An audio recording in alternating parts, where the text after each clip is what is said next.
David, this is the Global Digest think tank group. Myself, I organize my own liberal democratization movement in Burma, and we do promote liberal democracy and human rights, also humanitarian activity. It's liberal democracy in line with America, Europe, like that. Maybe you can see my podcast, one of activity for liberal democracy society fundraising. So that may be related to your community as well. So I see you are doing a lot of humanitarian work and helping in Ukraine and Africa. So why don't you introduce your organization and yourself to our audience, please, David. Okay, sure. Thank you. Again, my name is David Peters. I am chairman for the Knights of Christ Foundation. We are a 501c3 charitable organization here in the United States, and we are mainly focused. We have three different areas of focus. One is to intervene in child sex trafficking. Two is to support humanitarian causes, especially those individuals who are war refugees and Christians especially. And yeah, so we have those three main areas of focus. So you're still working in Africa and Ukraine, right? Yes. So just to be, so in Africa and Ukraine, those are, I would say, not tangential. But I mentioned that in the sense that we are doing different work there. But in Ukraine, not directly, but indirectly, we are sending some aid to Ukraine. We have actually a member of our organization who is leaving tomorrow to support. He supplies orphanages there with goods, and so he's just one person, but we send him with a decent amount of aid there.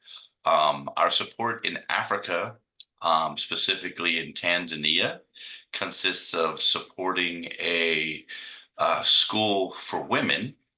So I'm also on the board. So this is technically not through my organization per se, but another organization that I sit on the board on, and it's the African Women's Empowerment Foundation.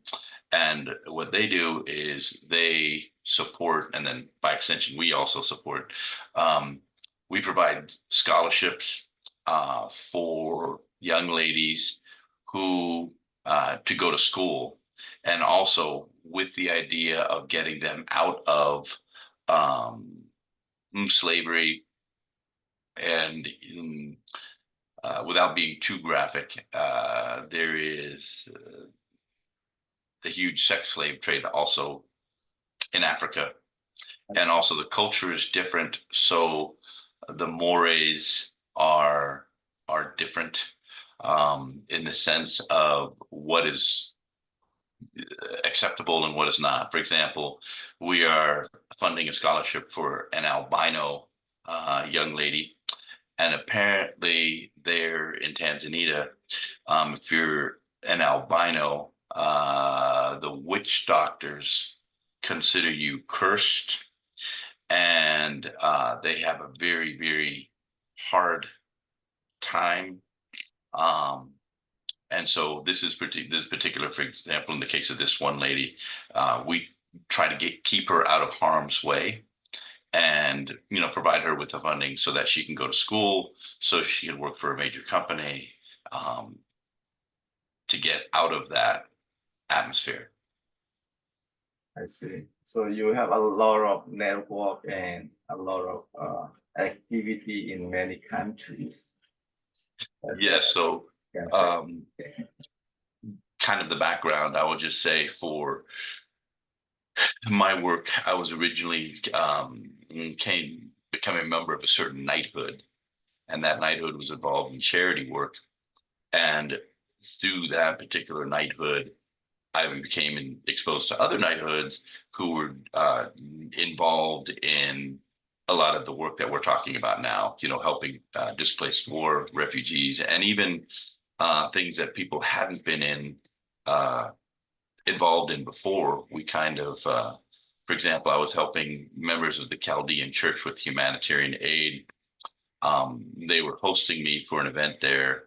This was in Detroit, and the bishop, I was being introduced to the bishop, and basically the bishop at that point, all of a sudden, the door shut, and I find myself, I thought I was just meeting the bishop, and then suddenly the bishop asked, well, David, can you help us?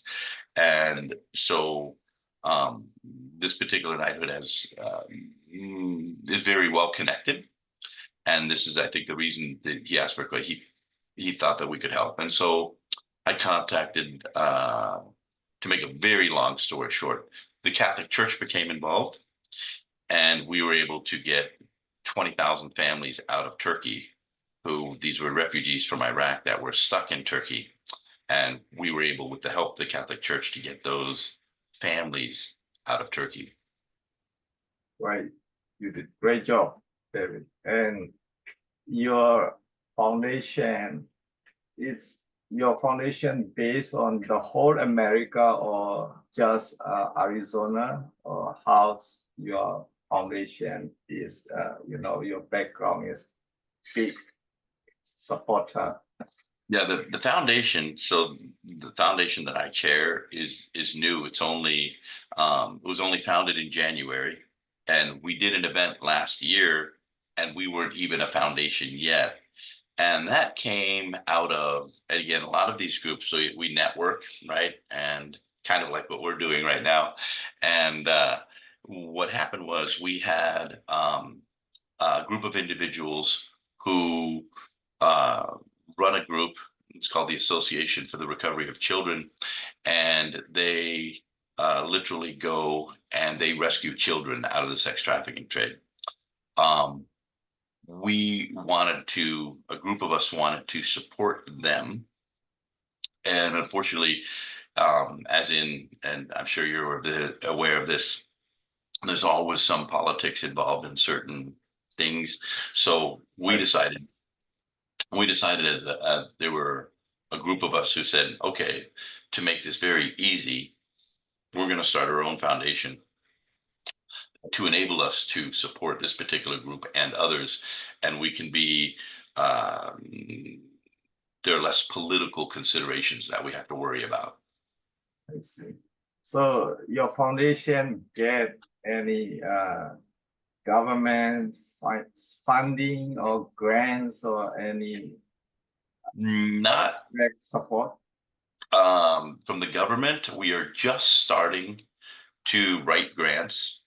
Yes, we are writing those grants as we speak. We have not received anything yet because, again, that part of it is still very new. Right. So you are just beginning the first step.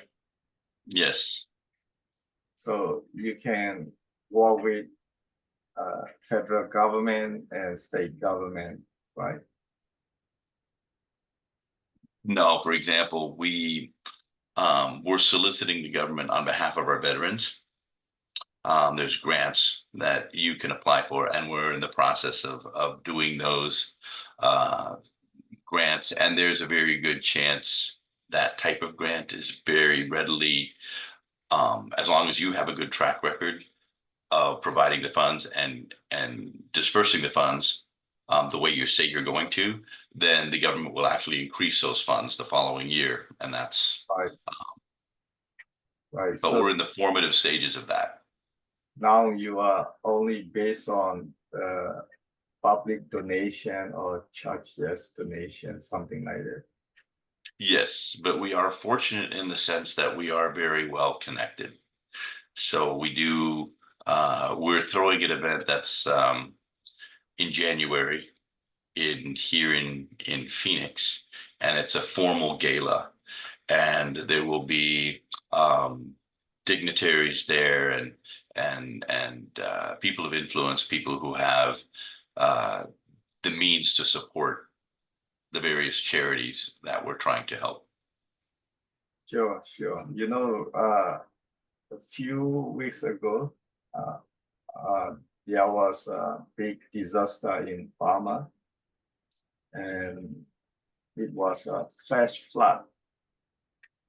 Usually, there was no flood in many those plain area, but this year there was a two cyclone disaster, hurricane, we can say. One came from South China Sea, and the other came from Indian Ocean. They trapped into Burma, these two cyclones. So it's hit by the bar hit it, the cyclone hit the Burma, and it's unexpectedly heavy rain, and suddenly flash flood, heavy rain that made unusually flood area in those plains become underwater. Many villages, many houses, thousands of houses become underwater. So it was, Very, it's in it's Burma, very sad. right? Recently, Um, 2 weeks ago, that's happening. And, Burmese military government is very bad relief and humanitarian work. They don't care about public and people suffering because they are military government, authoritarian government. So we liberal democracy supporter concerned about people. We concern about human disaster, and we are campaigning and working with many liberal democratic society across the world, and we are working. So I can also share about our previous year podcast about disaster. You can also watch it, and uh, let's see how we can cooperate, and you can think about how we can cooperate in Burma too. sure, I have when I was a young boy, I lived in Thailand for 3 years, and I have to this day, through again some of the associations that I'm part of, some people who live full time in Thailand, and they made me aware of the flooding there. Apparently, the Mekong River, 40 feet above flood stage. Um, Laos, Vietnam, Cambodia, Thailand, Burma, all Right, these countries have historic flooding. I've been told the entire rice crop is wiped out, the mango crop, that's very, very bad. The Western media here has not reported on it at all. Um, there are alternative media sources that have reported it, but the mainstream media has not even mentioned it. There's also been severe flooding in southeastern Europe, Romania, Poland, southern Poland, Hungary, and again, the mainstream media here literally has said nothing, or very little about it. certainly it's unfair, right?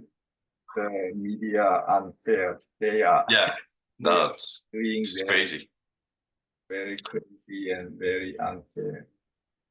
I know that even, but it's ironic. So it's kind of strange. Like a storm that wasn't even supposed to be storm hit the east coast of the United States 2 days ago, and areas of North Carolina had um, 18 inches of rain in less than a day, which for them that's an incredible amount of rain, I see. and horrible floods. Um, Now that they did report on, because it's here in the United States. But it was completely unexpected. It wasn't a big, this time of year, you have the hurricanes that originate off the coast of Africa, and those are the hurricanes that sweep through the Caribbean and hit the east coast of the United States, or go into the Gulf of Mexico and hit Mexico or Texas. It wasn't one of those storms. It was a regular Atlantic storm that all of a sudden, right on the coast, on the East Coast, coalesced, and ended up dropping a lot more rain than people expected. Right. So this disaster cyclone occur because those industrialized countries, they produce a lot of carbon. The industrialized country, they produce a lot of carbon that make a lot of carbon, destroy a lot of nature and climate. So that is cycling, Human may cause climate change, and climate change cause cyclone, hurricanes that hit to the other countries. Probably we can say like those innocent country or underdeveloped country. If cyclone or hurricanes, if they hit industrialized country, it will be fair, we can say, because they produce carbon, and the climate change cyclone will hit back them. That we can say fair. But the one produce carbon, but the consequence disaster cyclone hit that to the other who never produce like carbon or almost none, like in Burma, Laos. They are almost non-carbon producer. They are not industrialized country. Right. Suffering from those consequences. Why the people will say we have to bear this burden and we have to suffer this climate change and those disaster consequences of industrialized country. Because industrialized, a lot of produce carbon, China, Japan, America, we can say, European. They make a lot of money, they produce a lot of carbon. We can say that is somehow, hit that to those innocent people. So how you want to say those industrialized countries and your own America, what will they should do, such as humanitarian activity.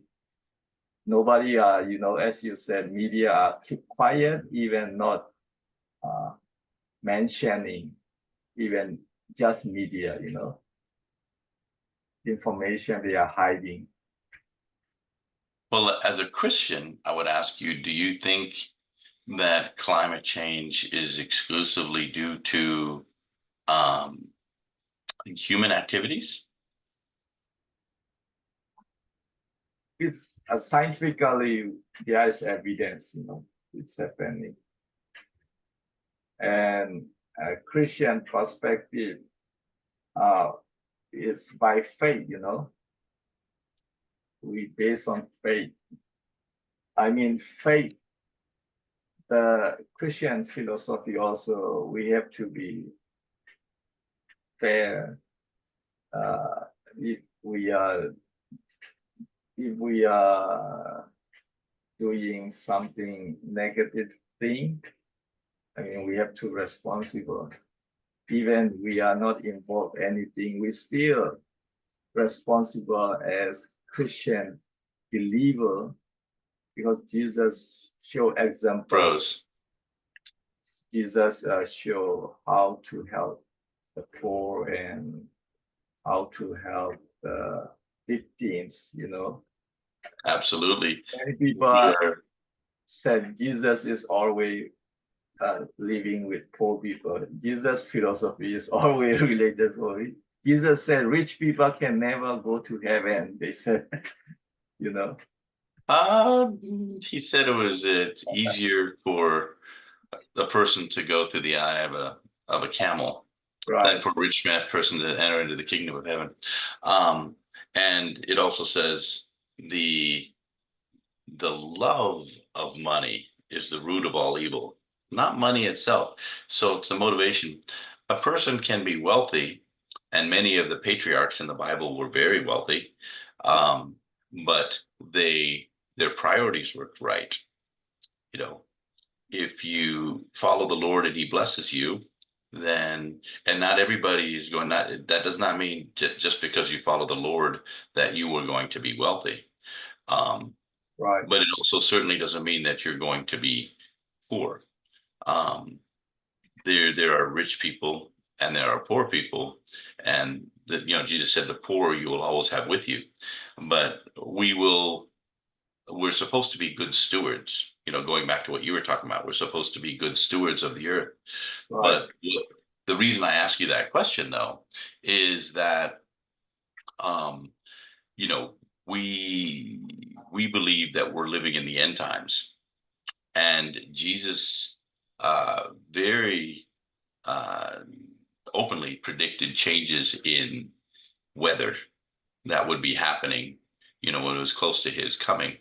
And so there's a big debate here in the United States um, about is this, how much of climate change is actually caused by human intervention, pollution, carbon too, right? Carbon emissions, or is there something else? And of course, the dark side, for lack of a better word, um,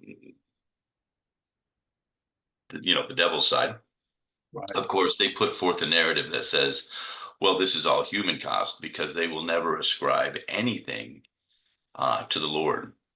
Any natural disaster, anything, they explain everything in terms of science. But however, some of that science is not um, very good, if even it's in dispute, you right, know. And so there are things when we talk about, obviously there's a problem with pollution, and you've heard of the big areas in the Pacific where you have whole uh, swirling islands of trash that are miles wide and all those things. That's all real and that's happening and that's horrible. And we as Christians, especially, we are supposed to be good stewards of the earth. But when you talk about things like cyclones and what we call hurricanes, right? Um, and massive weather changes. Uh, before it was climate change, they said, well, it's global warming. And now they're saying it's like so many things. Um, they had to change the terminology because what's actually happening doesn't fit their narrative. So now they just say climate change because it's completely unpredictable. You will have the most brutal winter of all time, in the hottest summer. Like here in Arizona, we've had two of the hottest summers in a row on record. That is a fact. So that's a scientific fact that can't be disputed. However, what is causing that? And so this is where uh, you know, and then you have to be careful of people who I remember years ago when our who was then our vice president, Al Gore was one of the first people to jump on the whole climate change thing. And they wanted to impose a carbon tax and things like that. The problem with that is a very small group of people were about to make a very large amount of money off of something that they literally created out of thin air. So, we have to be careful. As Christians, we have to show discernment. right. And Like I said, I'd be the first ones to say we need to be good stewards of the earth, and always take care of the environment, take care of the animals, take care of our forests, take care of all of that. But on the other hand, we have to be careful not to buy into a narrative where we are hoodwinked into, when somebody's like dangling string and saying, "Oh, look over here," and the Bible is very clear about certain things. So Right. I figured I'd throw that into the mix. Right. We should keep our faith, the Christian faith should be kept as we know this is the end time, and we have also apocalyptic. It's many events are happening, signs of the end of the world, and time is coming. So we should keep our faith strongly in Christian faith. Meanwhile, but the thing is, the Bible, Jesus never set timeline, this Right. year or next year. There is no timeline. So that is, we should be aware. So we just keep faith in our Christian belief. Meanwhile, we have to do, as you said, stewardship, Christians should do very much stewardship. And I agree, Rich, it doesn't wrong. You make a lot of money, but you have to wisely use your money for the society. Absolutely. The Bible Christian, Jesus strongly encourage, sharing, Charity. Oh, absolutely. building, or Which is your property for very meaningful and for society.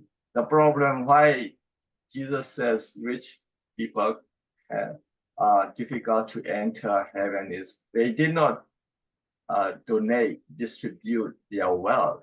They become selfish and they become, uh, not useful for society, the wealth and the property. That made Jesus want to say it's difficult to enter heaven by rich people. So if you if you make money, use it very meaningful for society, for the whole world, if you it's like the verse says, it's the love of money. What's really scary is, Right. obviously the United States is the wealthiest country in the world. We've been very blessed, you know. Um, our blessings are being removed from us right now because as a nation we are turning away from God. That's really sad because the legacy of this country is we were a Christian country.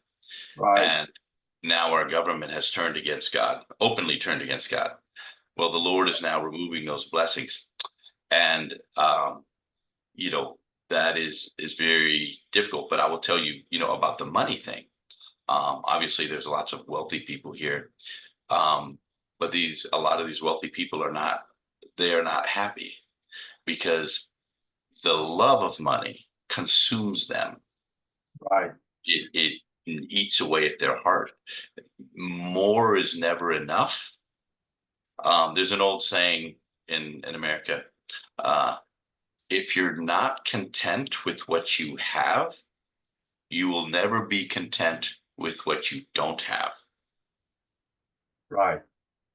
And so, we are still surrounded by wealth in this country, but you're right, so much of it is misplaced. Um, the when we talk about uh, the timeline of the end times, there are certain prophecies that very, very specific prophecies that were fulfilled that kind of started the clock for the end. So, in terms, Jesus said, literally, the latter age started literally with the life and resurrection of Jesus Christ, right? So, all the people in the last 2,000 years have lived in the what we call the end times. However, the Right. difference the difference now is that there are very specific prophecies made about the end times. The most concrete of those is Israel becoming a nation. The Bible is very specific when the Jews would be returned, to their homeland.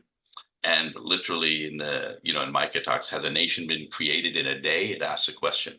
It was what happened in 1948, was a miraculous event. By the way, it coincided with, this is very strange, the United States Supreme Court in 1948 ruled for the first time ever that the United States was not a Christian nation, it was a religious nation. The very year that this country started to turn away from God, Israel was reborn.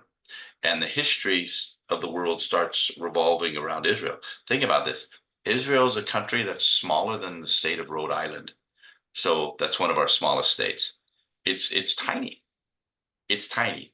And yet world events are revolving around that little country, just like the Bible said it would.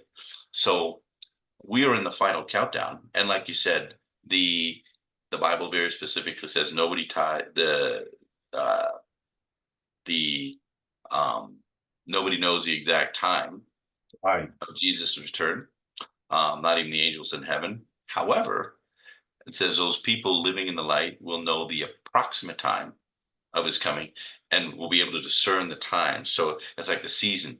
When it starts snowing, winter is coming. Not in Burma, but like here in We do the United we do States. have snow too, Oh, but you do have a little bit of snow in Burma? very little, very northern part of the country on the top Okay.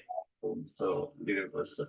And I agree, as you said, and you mentioned the United States Christian state and now turning away from God, because also it's contributed by political uh, uh, activity and political point of view, because a lot of unbelievers are increasing in US, and Yes. decline of the believer. So that is also one point.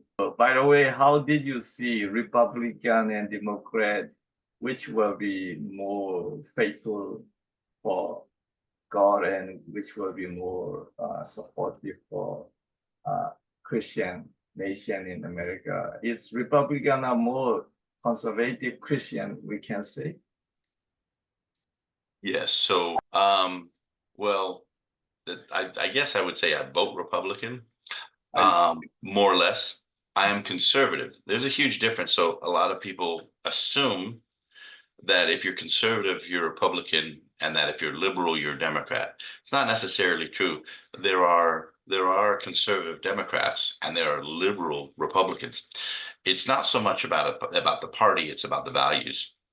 I Now, when but you talk also about, but the also changing, right? But the yes, yes, so I think overseas especially, and even in this country to a degree, there is a lot of misinformation um, about Trump.